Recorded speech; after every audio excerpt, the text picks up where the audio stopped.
విమాన ప్రయాణంలో తోటి ప్రయాణికుడు అస్వస్థకు గురి అవుడుతోని వెంటనే స్పందించినటువంటి చంద్రబాబు సతీమణి భువనేశ్వరి మేడం ఆయనకు అత్యవసర వైద్య సేవలను అందించేందుకు చొరవ చూపింది.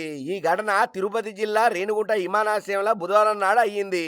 బుధవారం మధ్యాహ్నం ఇండిగో విమానంలో హైదరాబాద్ నుంచి రేణిగుంటకు భువనేశ్వరి మేడం ప్రయాణమైంది. ఇక గదే విమానంలో హైదరాబాద్ కు చెందిన శశిధర్ అనేటైన కూడా ప్రయాణం చేస్తున్నాడు. అయితే పోయేదారిలో ఏమైందో ఏందో తెలియదు గాని ఈ శశిధర్ అనేటైన అస్వస్థకు గురై శ్వాస తీసుకునేటందుకు కూడా మస్తు బాధపడ్డాడట.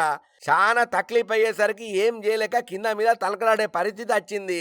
ఇది గమనించినటువంటి భువనేశ్వరి మేడం వెంటనే సీఎం కార్యాలయానికి ఫోన్ చేసి సమాచారాన్ని ఇచ్చింది. కార్యాలయ ఆదేశాల మేరకు అధికారులు వెంటనే స్విమ్స్ దవాఖానకు వైద్యులను ఎంటబెట్టుకుని రేణిగుంట విమానాశ్రయం చేరుకున్నారు.